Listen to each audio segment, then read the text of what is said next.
Բարև ձեզ, հարգելի հայրենակիցներ, այսօր պետք է խոսեմ 2020 թվականի Արցախյան 44-օրյա պատերազմի մասին։ Եկեք չմոռանանք, որ այս օրերին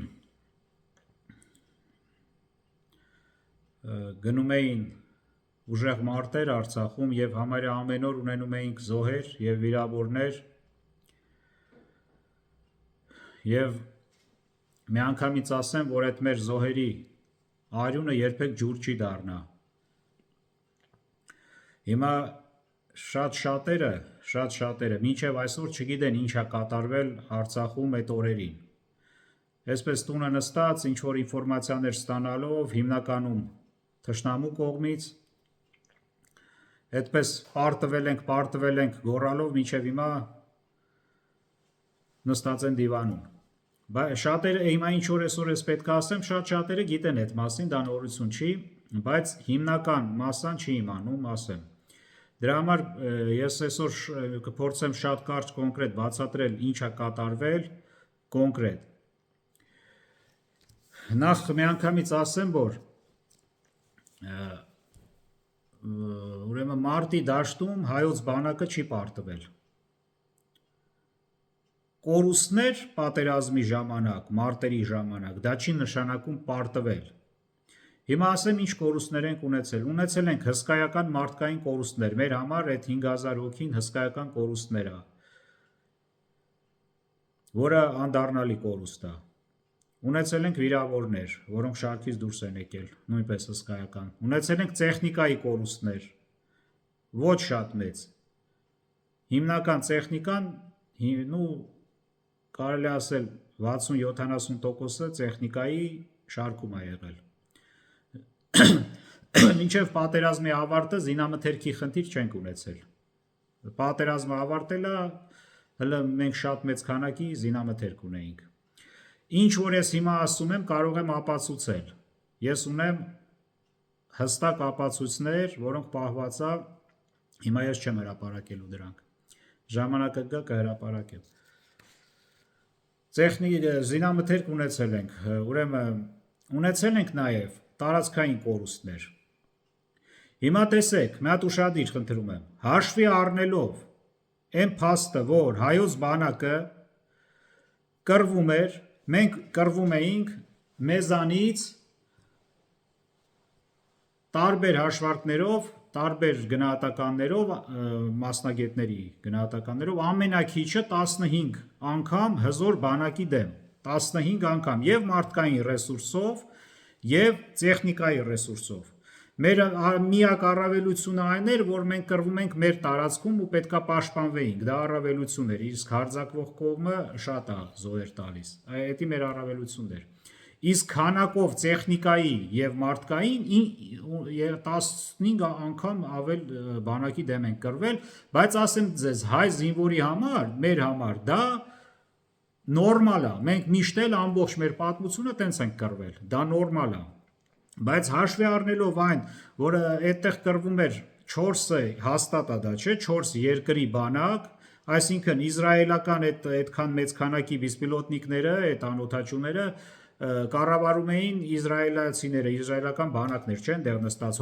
ադրբեջանցիները չէին կարող կառավարեին այտենց հեշտ այդ եկած տեխնիկաները, դա հաստատ է։ Ու մեծ քանակի իզրայելական շատ մեծ քանակի այդ բայրակտարներն են ռեկլամարել, բայց հիմնականը իզրայելականներն էր մեզ խփում։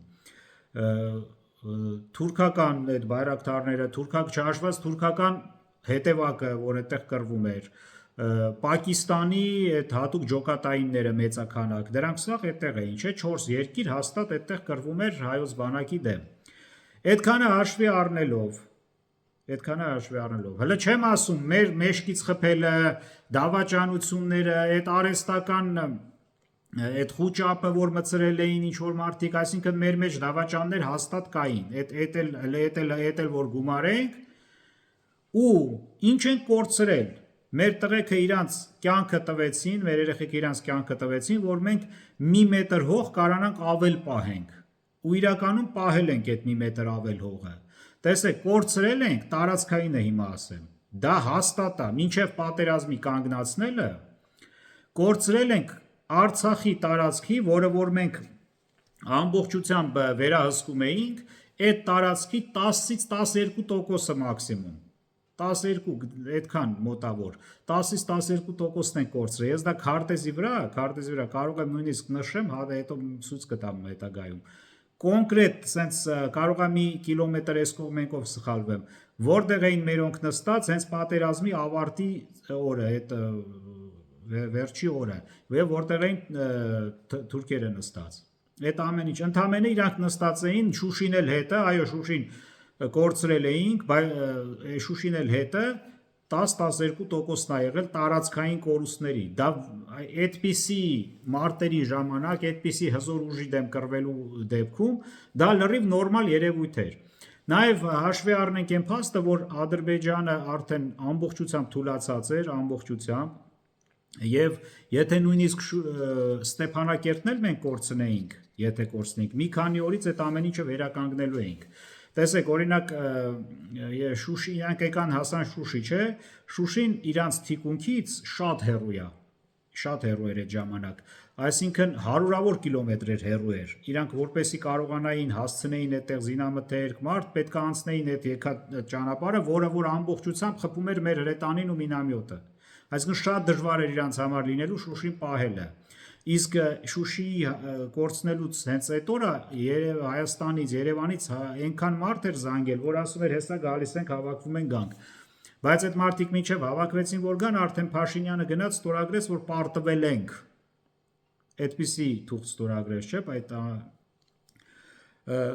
հիմա այս ինչ ասում եմ, սա հաստատ է եւ ապացույցները կան։ Ու շատ ես բացի այդ ապացույցները նաև շատ մարդիկ ունեմ, ովքեր ինպես իրանց աչքով տեսել են այդ ամեն ինչը, գիտեն։ Այդ ամբողջ այդ Հադրութը գրավել էին իրանք, չէ, Հադրութ քաղաքում նստած էին, բայց Հադրութի այդ շրջանի այդ սարերը, տարածքները սա մերոնք էին նստած։ Պատերազմից հետո ես հələ մի ամիս էլ համարյա մնացել եմ, ուղարկում էին այդ հանձնը, որը որ գրիչով էր հանձնվել, այդ հանձնման տեղերի զինամթերքը հետ բերելու, այդտեղ տղեկին որ ասում ենք, «Всё, այս մասը հանձնում ենք», այդ մարդիկ ինֆակտ էին ստանում, իրանք նույնիսկ չգիտեին էլ, որ պարտվել ենք։ Իրանք իրանց պոստը պահել էին մինչև վերջ արյան գնով։ Հիմա տեսեք, այսինքն 10-12%-ը կորցրել ենք, որը նորմալ էլի կարայինք պահեինք ու արդեն էլ տենց մեծ հզոր մարտեր չէր լինելու, քանի որ Ադրբեջանը ուներ հսկայական կորուստներ։ Օրինակ, ես հետևում եմ իրանց այդ ալիքներին, իրանց ընդդիմադիրները Ալիևին սաղորը քֆրտում են, ասում են այդ միթիկա տարածքը գրավելու համար 32,000 մարդ է սպանել։ Իրանք են դա ասում, թուրքերն են ասում, դա ես չեմ ասում։ Բայց իմ հաշվարկներով այդ թիվը այլի Ալիևը ուզեցել է թաքցնի, բայց ավելի շատ է, իրանց կորուստները շատ է մեզանից թաքցնում են, բայց ես հաշվարկ արել եմ, գիտեմ ինչքան է մոտավոր, բայց 32,000 չի, շատ է։ Համարյա մոտավոր 50,000-ն անցնում է իրանց կորուստները։ Էլ իրանք երկար չէին կարողանալու կռվել, մանավանդ արդեն մի 20 օրից ձուն եկավ արդեն սարերը։ Էլ վсё, կարող մենք նորմալ հակահարված կարող ենք տայել եւ հաշվի առնելով, որ Քելբաջարի այդ ճանապարհը ամբողջությամբ բաց էր, Լաչինը, ասում էին Լաչինը փակա, բայց էդ էլ է սուտ, ամսի, ասեմ մի հատ, ամսի 5-ին թե 6-ին ես Լաչինով մեքենայով անցել եմ, գնացել եմ Գորիս, հետ եմ եկել։ Գորիսից բան եմ տարել, ապրանք եմ տարել։ Ամսի 5-ին, նոյեմբերի 5-ին, հոկտեմբերի չէ, նոյեմբերի 5-ին իրանք Լաչինում ոչ մի խնդիր չկար։ Մենակ այդ արդեն դեպի Շուշիի կողմ այդ վերևի մասներ, որ արդեն իրանք էին նստած, իսկ այդ որ գալիս էին գնայինք մնացած տարածքները Արցախի հանգիստ մտնում էինք։ Լավ, դա այդպես։ Հիմա նորմալ, այսինքն հայոց բանակի խնդիրը ո՞րն էր Արցախում, գիտեք։ Արցախի տարածքը պաշտպանելը, Արցախի ժողովրդին պաշտպանելը, դա է եղել հայոց բանակի խնդիրը։ Մենք մեր խնդիրը կատարել ենք։ Բացի այն առաջի օրվանից, որ իրանք մտել են ինչ որ այդ խաղաղ բնակչությանը սպանել էին առաջի օրը այդ խառը պահին։ Դրանից հետո ոչ միտեղ թույլ չենք տվել, որ մտնեն երեխաներին մորթեն, կանանց մորթեն ամբողջ 44 օրյա պատերազմի ժամանակ։ Բա մեր խնդիրը չենք կատարել։ տարածքը Արցախի պաշտպանել ենք, այդ հսկայական հաշվի առնելով այդ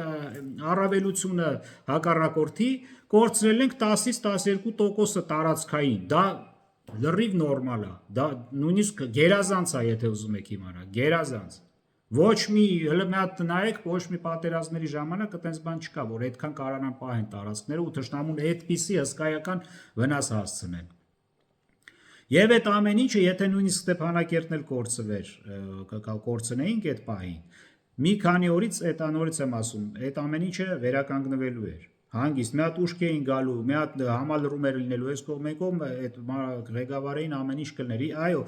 ղեկավարների հետ կապված զինվորականով խնդիրներ եղել է, սպաների հետ կապված խնդիրներ եղել է, դասալիկ չի եղել ոչ մի հատ, ուրեմն ոչ մի դասալիկ չի գրանցվել ժամկետային զինծառայողների մեջ, այդ 18-ից 20 տարեկանները դասալիկ չի եղել ընդհանրապես իրանց մեջ։ Այդ դասալիկները, որ գրանցվել են մեծ քանակի, դա մոբն է եղել, որոնց մեծ մասը հետագնացել են պատճառով, որ չեն կառավարել իրանց անկապ անտերի պես չեն իմացել ինչ անեն, հա թողե հետ են գնացել, բայց իրանք էլ հետ կգային։ Եթե պետք լիներ նորմալ իրանց ուղղորդվեր, իրանք հետ կգային, ոչ թե ասեին զենքը հանձնի գնատուն։ Այդ բանում ներքին խնձորեսկում։ Այս ամեն ինչը կարելի էր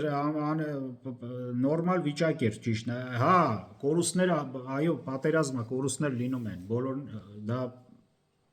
այսինքն դուք ոնց եք պատկերացնում, այդպիսի հսկայական պատերազմ, այդպիսի ուժ է հարձակվել մեր վրա ու կորուստ ընդհանրապես չունենայինք, ընդամենը ունեցել ենք տարածքային փոքր կորուստ, որը եղել է այդ մեր մարդկային տղեկի արյան գնով, այդ կորուստը այդքանը որ պահվել է, այդ մարդիկ իրանց արյունը, իրանց կյանքը տվել են, որ այդ փողերը պահեինք, պահել էինք։ Մնացածը ինչը որ հանձնվավ այդ օրերին ու այդ ամիսներին, հանձնվեց ընդամենը Փաշինյանի գրիչով։ Փաշինյանի գրիչով է հանձնվել։ Ավտոմատով, զենքով ու զրահով թշնամին չի կարողացել մեզանից մեր տարածքը գրավի։ Մի փոքր մաս է գրավել ընդամենը։ Հա, Շուշին դա որպես կարևոր քաղաք էր, դրա համար այդպես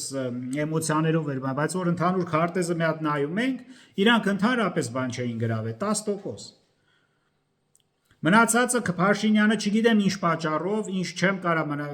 ես համարում եմ իմ կարծիքը անձնական, կարծիքը սա, դա դավաճանություն,